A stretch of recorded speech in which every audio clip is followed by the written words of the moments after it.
It's inevitable that whenever I talk about the potential of an American company purchasing a Japanese company, I get comments saying that this is impossible. You can't buy Japanese companies based off of Japanese law, and that is actually not true at all. So let's deliver the facts here for you guys, because for this conversation, Xbox is showing at least massive interest in purchasing Nintendo, and we're going to talk about how that they can get there. Should they get there? We'll have that as a part of the discussion piece of this video itself. But what you need to know, the only takeaway, if you only watch the start of this video itself, is that any company could purchase up to 10% of the video game industry in Japan. However, after 10%, the Japanese government has to approve it. And there's a lot of different ways you can go about this. We're not just talking about a hostile takeover here, which Phil Spencer says that's not what he wants. But we're talking about here is mergers and acquisitions, or even closer partnerships where you get a little bit of me and I get a little bit of you. Nintendo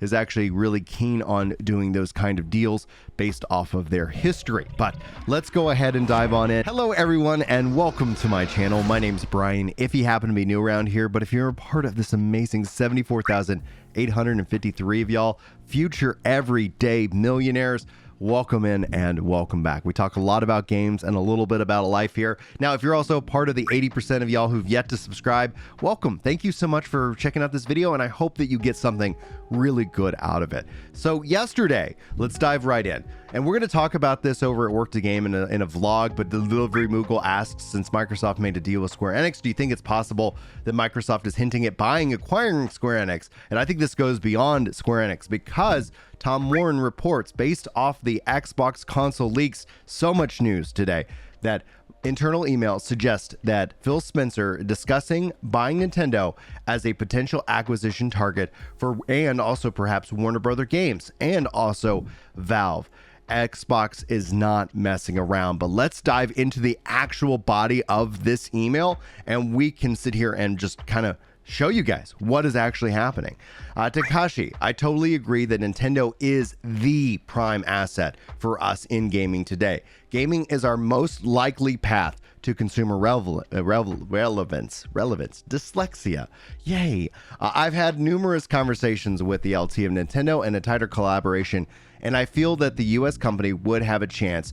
With Nintendo, we are probably in the best position. The unfortunate, or fortunate for Nintendo, situation is that Nintendo is sitting on a big pile of cash, and they are. We've actually covered that here on this channel before.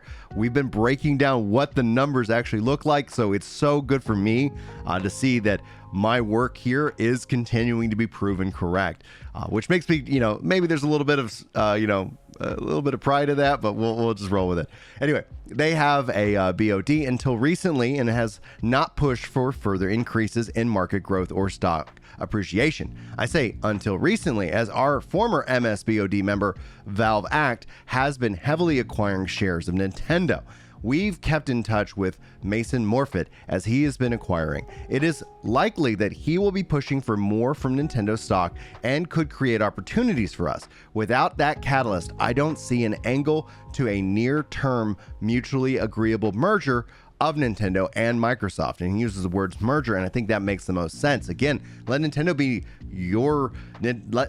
Nintendo, but let's bring them into the Game Pass fold. And we'll talk more about Game Pass in a second. And Microsoft, I don't think a hostile action would be a good move, which I totally agree. So we are playing the long-term game, but our BOD has seen the full write-up on Nintendo and Valve, and they are fully supportive of either opportunity as it arises, as am I. So this is their board of directors.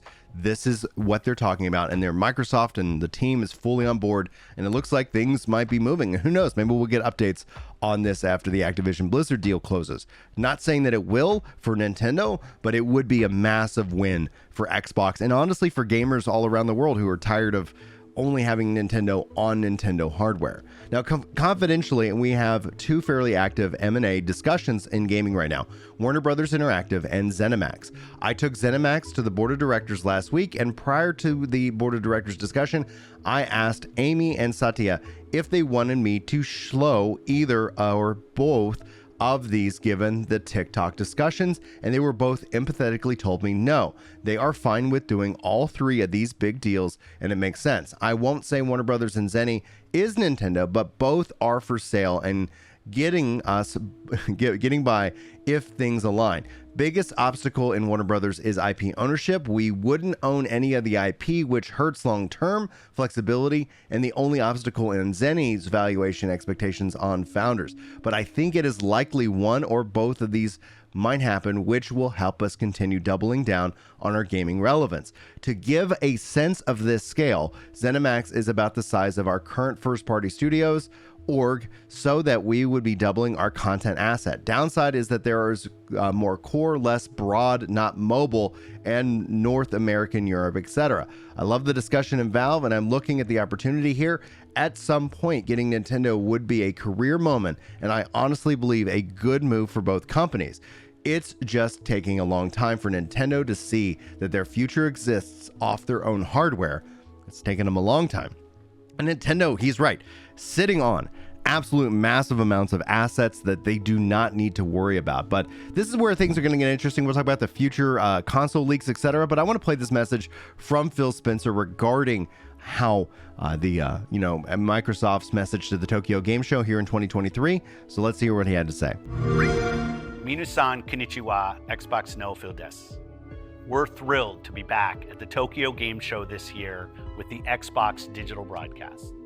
We invite players in Japan and around the world to tune in to Xbox social channels on Thursday, the 21st of September at 6 p.m. Japan Standard Time, where we will share updates from our studios and a diverse lineup of games from creators predominantly located in Japan and across Asia.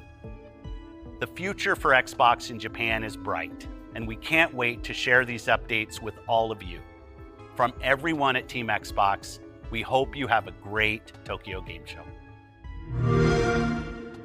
It's no secret that Phil Spencer, that Xbox needs more Japan, and nothing is more Japan than Nintendo. I bring this up, I think this is just interesting because, again, as it relates to hopefully some bigger deals with Square Enix, again, I'm not advocating for Xbox to take games away from people. However, I know that that does have that natural tendency for them to be purchasing that, like the fact we covered just yesterday with Elder Scrolls 6 going to be Xbox and PC. The good news here, it's not just console. You have other ways to play in cloud, and I think that's going to be the biggest play of all, because as we start to look at the next iteration of the Xbox Series X, or we start to look at what the next console might be, and that's a part of these leaks coming maybe in 2028, we're starting to see, I think, a clearer picture of what the future of gaming might hold. And it doesn't necessarily mean that you have to be thrilled about it, but I personally have been stating this for a while now, so my predictions continue to be proven out true. But Dustin tweets this out. Hey Dustin, what are you doing tonight? Oh, nothing much. I just downloaded 132 documents from the FTC that failed to redact properly. Xbox console leak. And let's take a look at these images. Brooklyn, the Xbox Series X refresh. What is this? This is the most powerful Xbox ever, now adorably all digital. So you see the disk drive gone.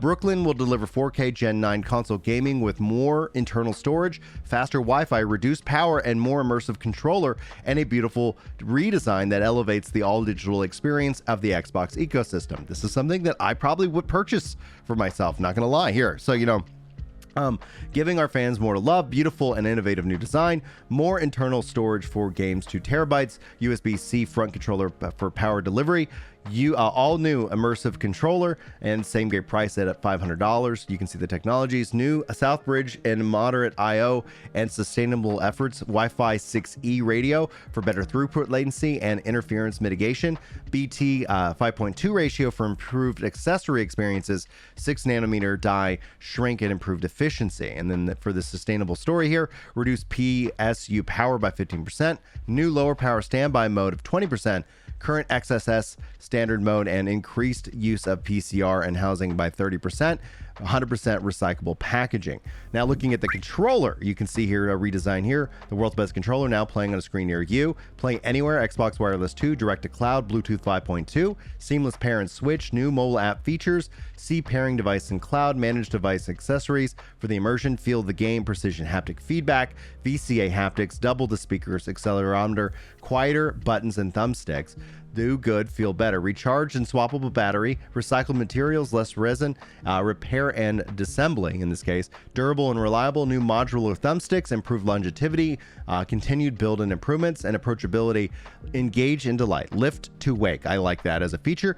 Familiar Xbox feel, same ergonomics as Merlin, same layout and activation forces and SE, LE, and XDL options as expected. Now, when we talk about M&As here, before we wrap up the video, post-ups talking about Microsoft acquires Activision, Ponies, consolidation is better for the industry, monopoly, Sony buys Bungie, Ponies. What's next for Sony? Take-Two, Square Enix, Warner Brothers? I think they can borrow some money and buy all three. Microsoft confidential emails, roadmap leaks. The FTC case shows that acquisitions of Microsoft interested in Nintendo, Valve, WB. Ponies, consolidation is better for the industry, monopoly. Why are you supporting this? This is just the rate of business. Now, Darius tweets out, PlayStation fans are finally going to wake up in a rude awakening. The overnighters are already having tantrums and going to sleep in fears of having nightmares about Microsoft buying studios. It's about time everyone realizes that they aren't messing around. Phil's not messing around with nobody. He's on demon mode. Now, in the other camp here, the Red Dragon tweets out, internal Microsoft employees are worried how Phil Spencer has backed them into a corner regarding Game Pass and concerned about bloodbath that could be coming with the economics of the GP change. Phil Spencer said GP went 9 months with no growth, and this is essentially kind of the biggest thing, one of the biggest problems they have and they have to solve. As Destin says, Phil Spencer called out the 16-month gap between Halo and the next AAA game as a disaster back in May 2022.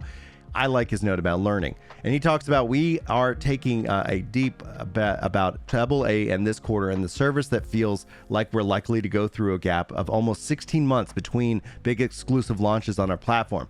Halo and Infinite being the last of December 8th, 2021, and it's a really disaster situation for us, given that we've invested in the content across studios and our GP content fund. We need to learn from this and we need to build a plan forward. And that is 100% what needs to happen.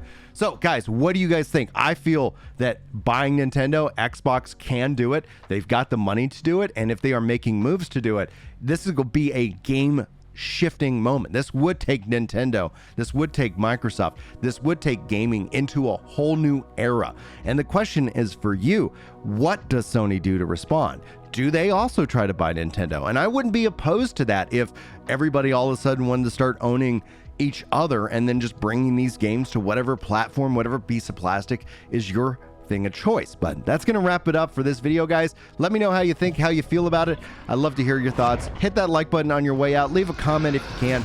And I'll hopefully see you guys in the next video. But until then, take care.